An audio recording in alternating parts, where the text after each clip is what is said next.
একটা হাদিসে নবী করিম সাল্লাল্লাহু আলাইহি সাল্লাম বলছেন কোন কোন আমল করলে আপনি জান্নাতে যাবেন। এই বিষয়গুলো নিয়ে আল্লাহ রাসূল বলছেন আকসিরু মা ইউদখিলুন নাসান নার, কোন জিনিস মানুষকে সবচেয়ে বেশি জাহান্নামে নিয়ে যায়। ইয়া রাসূলুল্লাহ সাল্লাল্লাহু আলাইহি সাল্লাম, একজন সাহাবী আল্লাহ রাসূলকে জিজ্ঞাসা করলেন যে কোন জিনিস মানুষকে বেশি জাহান্নামে নিয়ে যায়, কোন কাজটা, কোন অভ্যাস মানুষকে বেশি জাহান্নামে নিয়ে যাবে। আপনারা কি শুনবেন না? এটা সবাই শুনবেন তো ইনশাআল্লাহ? মানে কোন কাজটা করলে বেশি জাহান্নামে যায় মানুষ, কোন কাজের কারণে। আমরা তো এমনিতে কত কাজই করি, কত আমলে করে থাকি, কোন আমলটা, কোন কাজটা করলে, কোন কাজের কারণে, কোন আমলের কারণে মানুষ সবচেয়ে বেশি জাহান্নামে যায়। এই সাহাবী জিজ্ঞাসা করলেন আল্লাহ রাসূলকে কোন কাজের কারণে জাহান্নামী হবে মানুষ বেশি। আল্লাহ রাসূল বলছেন ক্বালা আল-ফামু ওয়াল ফারাজ, মুখ এবং গোপন অঙ্গ। মুখের কথা জাহান্নামে বেশি করিনি। বলুন না ইন্না লিল্লাহ। আমাদের প্রত্যেকের একটা লেসান, একটা জবান আছে না নাই?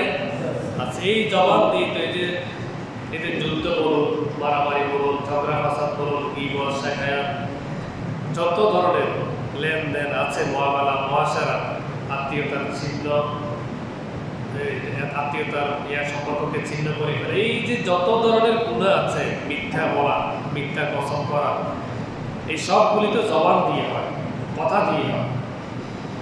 তো মুখের কথা, এই মুখের কথার কারণে বেশিরভাগ মানুষ জাহান্নামে যাবে, মুখের কথার কারণে। সারাদিন তো কথা বলা শুরু করলে তো আর শেষ হয় না আমাদের। তাহলে এই হাদিসটা আমি জাস্ট অনুবাদক, কিন্তু এটা মূল যেই যিনি বয়ান করেছেন তিনি হচ্ছেন কে? রাসূলুল্লাহ। বিশ্বাস করুন, জবানের কারণে বেশিরভাগ মানুষ জাহান্নামে যাবে, জবানের কারণে। তাহলে আজ থেকে আমরা চেষ্টা করব যেন অপ্রয়োজনীয় কোনো কথা যেন জবান থেকে না বের হয়। সবাই চেষ্টা করবেন তো ইনশাআল্লাহ? চেষ্টা করতে হবে, তাহলে বেশিরভাগ মানুষ জাহান্নামে এটার কারণে যাবে। কথা না বললে কি হবে? দরকারি কথা তো বলবেন, যেগুলি প্রয়োজনীয় কথা, স্বামী স্ত্রীর কথা, ছেলে মেয়েদের কথা অবশ্যই বলবেন, কিন্তু অপ্রয়োজনীয় কথার থেকে সমাজের মধ্যে আমরা অপ্রয়োজনীয় কথাই বেশি বলি, যে কথাগুলির কোনো দরকার নেই, এগুলি বেশি আমরা চর্চা করে থাকি। আমরা এটাকে অ্যাভয়েড করব তো জাহান্নাম থেকে বাঁচার জন্য। আরেকটা কি? আল ফারাজ, লজ্জাস্থানের গুনাহ, যারা বেবিচার, এটা মানুষকে বেশি করে জাহান্নামে নিবে। কি পরিমাণ যারা বেবিচার আপনার ছড়িয়ে পড়েছে জাহান্নামে যাওয়ার জন্য? বিবাহ বহির্ভূত সম্পর্ক, একজনের স্ত্রীকে আরেকজন এই রেখে নিয়ে যাওয়া, কোটি কোটি মানুষ এই অপরাধের মধ্যে আজকে জড়িত আছে সারা বিশ্বে, শুধু জাহান্নামে যাওয়ার জন্য এই কাজটা করে যাচ্ছে। এই কাজটা করা মানে জাহান্নামে সে যাবে, এই আমলটা সে জাহান্নামে যাওয়ার জন্যই করছে। আরেকজনের স্ত্রীকে নিয়ে সে চলে যাচ্ছে, কি ভয়ঙ্কর কথা। দুনিয়াতে কি মেয়ের কি অভাব আছে? তুমি আরেকটা মেয়েকে বিয়ে করে ফেলো না, আরেকজনের স্ত্রীকে তোমাকে নিয়ে যেতে হবে কেন? তার তো বাচ্চাও আছে। হ্যাঁ, তোমার জন্য তো আল্লাহ তাআলা সৃষ্টি করছে, ওয়াখালাকনাকুম আজওয়াজা। এই যে বিবাহ বহির্ভূত সম্পর্ক ছাড়াও এমনিতেও আরও অসংখ্য পন্থায় যারা বেবিচার।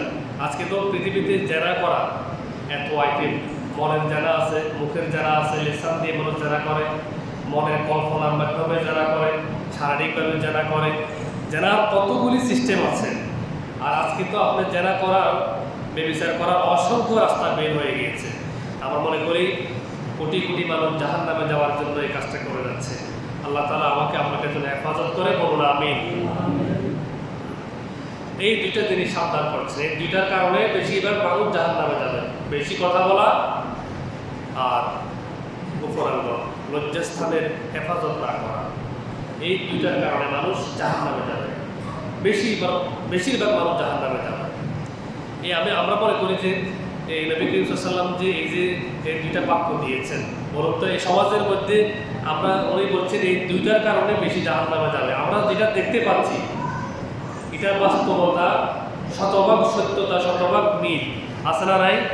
আছে, শতভাগ মিল আছে। তা আমি আপনি আল্লাহর কাছ থেকে আমরা পানা চাই এই অপরাধ থেকে আমরা নিজেকে বাঁচাই রাখবো, শুধু জাহান্নাম থেকে বাঁচার জন্য, ব্যাস। তারপরে এই সাহাবী আল্লাহ নবীকে জিজ্ঞেস করলেন ওয়াসওয়াইল আন আকসারি মা ইউদখিলান নাসাল জান্নাহ, আবার জিজ্ঞাসা করলেন যে কোন জিনিস মানুষকে জান্নাতে বেশি করে নেয়।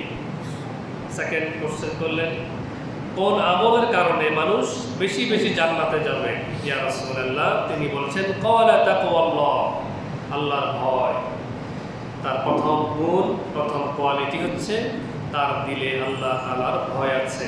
আল্লাহর ভয়ে সে হারাম কাজ করে না, আল্লাহর ভয়ে সে মিথ্যা বলে না, আল্লাহর ভয়ে সে নামাজ না পড়ে থাকে না, আল্লাহর ভয়ে আরো যত গুনাহ আছে এগুলি সে করে না। এটা তো আল্লাহর ভয়।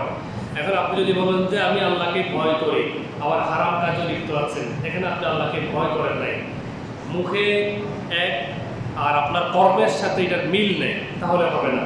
আপনার কর্মের সাথে মিলাইতে হবে মুখের কথাটাকে। আপনি আল্লাহকে ভয় করবেন তো এইভাবে, জাহান্নামকে আপনি ভয় করা মানে আল্লাহকে ভয় করা। তো জাহান্নামে মানুষ যায় কোন কোন কাজ করলে, তো সেই কাজগুলি আপনি যদি না করেন তাহলে এখানে আপনি আল্লাহকে ভয় করলেন।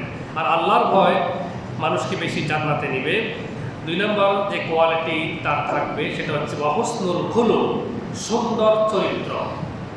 সুন্দর একটা চরিত্র। সুন্দর চরিত্র বলতে কি জানেন? আদব, আখলাক, মুআমালা, লেনদেন, আচার ব্যবহার, এই সবগুলো কিন্তু এখানে একসাথে চলে আসবে, মানে চরিত্রের মধ্যে চরিত্র। অনেক সময় যখন আমরা লেনদেন করি একজন আরেকজনের সাথে, আমরা কথা দিয়ে কথা রাখি না, এই যে এখানে সম্পর্ক নষ্ট হয়ে গেল, মানে এখানে আপনার চরিত্রটা আপনি অন্যভাবে এখানে প্রয়োগ করবেন। অনেক সময় দেখা যায় আচার ব্যবহারের ক্ষেত্রে আমরা কোনো আদব রক্ষা করতে পারি না, অল্পতে রেগে যাই, খুবই মানে কড়া কথা বলে ফেলি। হ্যাঁ, মসজিদের ভিতরে বাহিরে, অনেক সময় দোকানে পাটে পথে ঘাটে কথাবার্তা বলা শুরু করি একজন আরেকজনের ব্যাপারে, এত কথা, হ্যাঁ, একবারে এক পর্যায়ে ঝগড়া লেগে যাওয়া, এগুলি কোনো ভালো চরিত্রের লক্ষণ নয়। তো আল্লাহ তাআলা কি শুধু আমাদের কাছ থেকে শুধু কি নামাজ চান, শুধু কি আল্লাহ চান কি নামাজ পড়ো, শুধু কি আপনার রোজা রাখবো এটা চান, শুধু কি জাকাত দেবো এটা চান? আল্লাহ তাআলা নামাজও চান, রোজাও চান, জাকাতও চান, পাশাপাশি আল্লাহ তাআলা এটাও চান যে আমাদেরকে একজন সুন্দর মানুষ হিসেবে দেখতে চান। সুন্দর একজন মানুষ হিসেবে আল্লাহ আমাদেরকে দেখতে চান। সুন্দর আচার ব্যবহার, চারিত্রিক মাধুর্যতা, বিনয়, নম্রতা, অমায়িক ব্যবহার, এইগুলি হচ্ছে জান্নাতে যাওয়ার আমল। যারা জান্নাতে যাবে তাদের ব্যবহার হবে খুবই অমায়িক, মলিন, এদের এত বিনয় হবে, এত নম্রতা তার ভিতরে থাকবে, এত মাধুর্যতা তার মাঝে ফুটে উঠবে। এগুলি সবগুলি হচ্ছে সুন্দর চরিত্রের সমাহার। তাহলে দেখছেন যাদের ভিতরে এই কোয়ালিটিগুলি থাকবে, মানে নম্রতা, ভদ্রতা, অমায়িক, সুন্দর আচার ব্যবহার, এগুলি থাকবে, এগুলি কিন্তু জান্নাতে যাওয়ার আমল। এগুলি কিন্তু এই কাজগুলি করতে হলে আপনাকে স্ট্রাগল করতে হবে না, আপনাকে সংগ্রাম করতে হবে না, আপনাকে পড়ালেখা করতে হবে না। এগুলি মানুষের চলনে, বলনে, কথনে, মানুষের আচার ব্যবহারে, মানুষের লেনদেনে, মুআমালা, মুআশারা, এই যে সরাফিরের মধ্যে এগুলো ফুটে ওঠে। আপনি সুন্দর ব্যবহার করলেন, অমায়িক, নম্রতা, ভদ্রতা, এগুলি যদি আপনার মাঝে থাকে, এগুলি হচ্ছে সুন্দর চরিত্র। এবং এগুলি, এই আমলগুলির কারণে মানুষ বেশিরভাগ জান্নাতে যাবে। অন্য হাদিসে এসেছে তোমাদের নেক আমলের মধ্যে সবচেয়ে বেশি এই নেকির পাল্লাকে বাড়ি করবে কোন আমলটা? আল্লাহ রাসূল নিজে জিজ্ঞেস করলেন, নিজে তিনি এখন অ্যান্সার করবেন, কোন আমলটা তোমাদের নেকির পাল্লাকে বেশি বাড়ি করবে? আল জাওয়াব হুসনুল খুলুক, সুন্দর আচার ব্যবহার, সুন্দর চরিত্র। আর এটা সবচেয়ে বেশি নষ্ট হয় লেনদেনের ক্ষেত্রে, কথা দিয়ে কথা না রাখা। ওকে, তো আল্লাহ তাআলা যেন আমাকে আপনাকে যেন সুন্দর ব্যবহার, অমায়িক ব্যবহার, আচার ব্যবহারকে সুন্দরভাবে করার আল্লাহ যেন তৌফিক দান করে, বলুন আমিন। এলে জান্নাতে যাওয়ার আমল।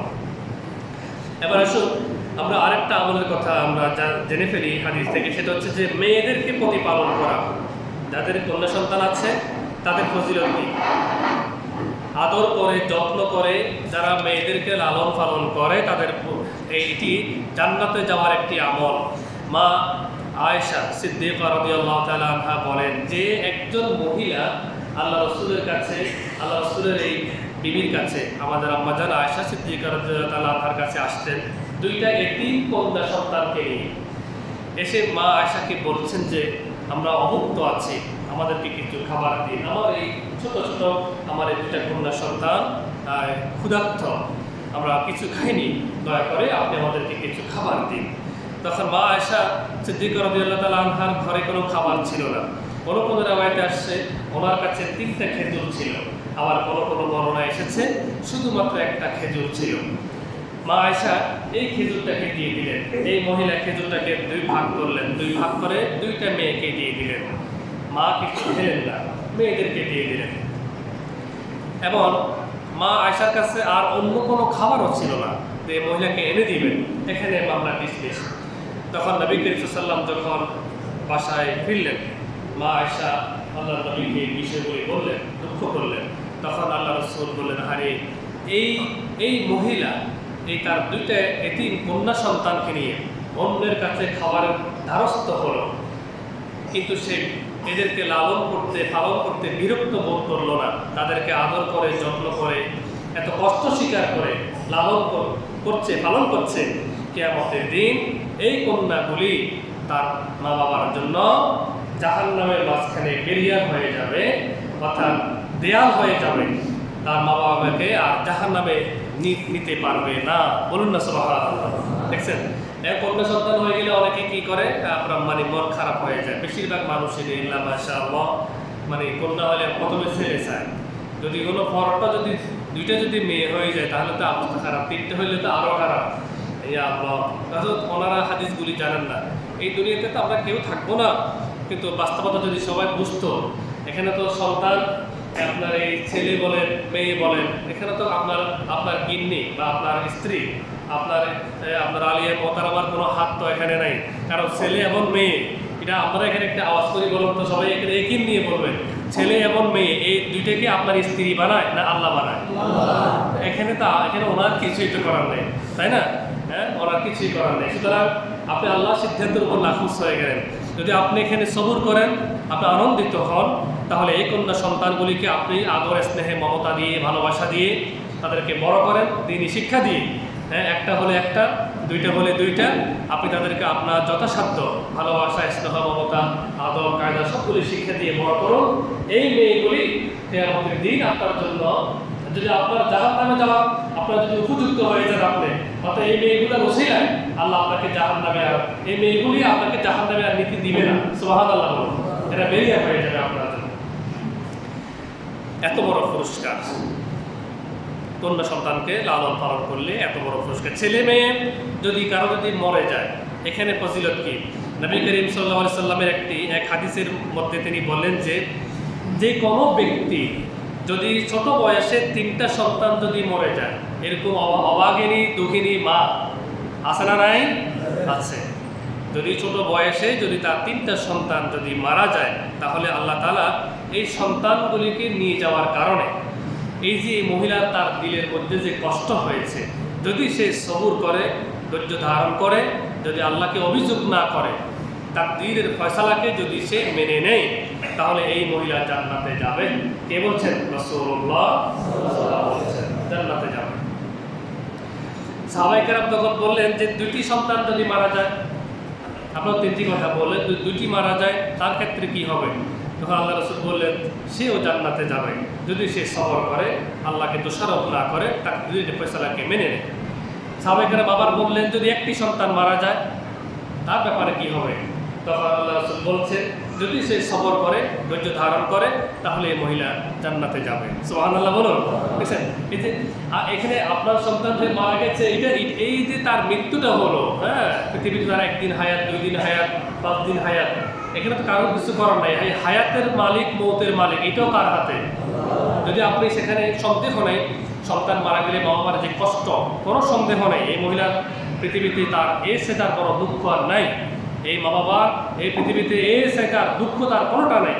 এই দুঃখকে যদি সে হজম করে, সবর করে এবং আল্লাহর সিদ্ধান্তকে যদি সে মেনে নেয়, তাহলে এই মহিলা জান্নাতে যাবে। রাসূলুল্লাহ সাল্লাল্লাহু আলাইহি সাল্লাম এই কথাটা বলেছেন। আরেকটি হাদিস শেষ করে দিচ্ছি। হাদিসটা হচ্ছে যে এটাও আপনার এক সাহাবীর ছোট্ট একটা বেবি মারা গেছে, ছোট বয়সে একটা বাচ্চা তার মারা গেছে। সাহাবী মানসিকভাবে খুবই কষ্টে আছে, থাকারই তো কথা, বিষয়টা তো এরকমই। আমাদের বাচ্চাদের যদি একটু অসুস্থ হয়, জ্বর সর্দি কাশি হয় বা খারাপ, এরপরে তো আমাদের ফেরেশানির কোনো কমতি থাকে না। সাধ্য মতে টাকা পয়সা যেভাবে হোক, টাকাও নাই পয়সাও নাই, এরপরে যেভাবে হোক ব্যবস্থা করি আমরা, আবার মানসিকভাবে আমরা কত কষ্ট পাই। তখন এই সাহাবীর একটা বাচ্চা মারা গেল, তখন সেই আল্লাহ নবীর কাছে আসলো এবং নবী করিম সাল্লাল্লাহু আলাইহি ওয়াসাল্লাম তার চেহারা দেখে বুঝতে পারলেন এবং তার খুব বেশি কষ্ট তার চেহারার মধ্যে এটা এসে ফুটে উঠলো। আল্লাহ নবী তখন বললেন, তুমি যথেষ্ট কষ্টে আছো বুঝি? তাকে জিজ্ঞেস করলেন, আল্লাহ তুমি খুব কষ্টে আছো না, তুমি একটু সবর করো, হ্যাঁ একটু ধৈর্য ধরো এবং আল্লাহর কাছে বিরাট পুরস্কার পাইবা। কে বলছেন? রাসূলুল্লাহ সাল্লাল্লাহু আলাইহি ওয়াসাল্লাম বলছেন। কত সুন্দর করে বলছেন, বিরাট পুরস্কার তুমি পাইবা। কি পুরস্কার? যদি তুমি, তোমার এই বাচ্চা মারা গেছে, যদি তুমি সবর করো, ধৈর্য ধারণ করো, তাহলে তুমি যখন জান্নাতের গেটে যখন যাবা, আখিরাতে যখন তুমি পৌঁছে যাবা, তুমি জান্নাতের যেই গেটে তুমি থাকো না কেন, প্রত্যেকটা গেটে তোমার জন্য তোমার এই ছোট্ট বেবিটা তোমার অপেক্ষায় থাকবে। সুবহানাল্লাহ, তোমার অপেক্ষায় থাকবে এবং তুমি যে গেট দিয়ে যাবে, তোমার কাপড় ধরে সে তোমাকে জান্নাতে নিয়ে যাবে। সুবহানাল্লাহ। তাহলে সবর করতে হবে। এবারে সাহাবীরা আবার জিজ্ঞেস করলেন, আলাহু খাসসা, হে আল্লাহ রাসূল, এটা কি শুধু এই সাহাবীর জন্য বললেন? মানে তার বেবি মারা গেছে, শুধু এই পুরস্কারটা কি সেই পাবে নাকি এটা সবার জন্য? আলাহু খাসসা। আল্লাহ রাসূল বললেন, এইভাবেই দুনিয়াতে যাদের ছোট্ট বেবি বাচ্চারা মারা যাবে, যদি সে সবর করে, ধৈর্য ধারণ করে, এই পুরস্কার সবার জন্য আল্লাহ তাআলা দিবেন। সুবহানাল্লাহ। তা আমরা সেই জন্য বাচ্চাদের মৃত্যু কামনা করবো না তো? তার হায়াত মওতের মালিক কে? আল্লাহ তাআলা আমাদের প্রত্যেকের বাচ্চাগুলিকে নেক হায়াত দান করুন, বলুন না আমিন। যদি এরপর আমরা দোয়া করতে থাকি, এরপরও যদি আল্লাহ ফয়সালা হয়ে যায় কোনো না কোনো ক্ষেত্রে, আল্লাহ হুকুম যদি এরকমই যদি হয়ে যায়, তাহলে আমরা সবর করব, ধৈর্য ধারণ করব, তাহলে এই পুরস্কার আল্লাহ তাআলা দান করবেন। এমনকি মিসকারেজ হওয়া মানে গর্ভপাত হওয়া, গর্ভপাত, যে মার গর্ভপাত হয়েছে, হাদিসে কি বলছে? গর্ভপাতের মহিলা সংখ্যা তো অনেক বেশি। আল্লাহ রাসূল বলছেন, যে মায়ের গর্ভপাত হয়েছে, এই সন্তানটি মায়ের নারী ধরে মাকে জান্নাতে নিয়ে যাবে। সুবহানাল্লাহ। মানে যে মাকে সে কখনো দেখে নেয়, হ্যাঁ দুনিয়াতে আসেও নাই, জাস্ট গর্ভপাত হয়ে গেল, এটা পর্যন্ত সে তার মায়ের নারী ধরে তাকে জান্নাতে পৌঁছায় দেবে। তাহলে এক্ষেত্রে লাগবে সবর, ধৈর্য ধারণ লাগবে।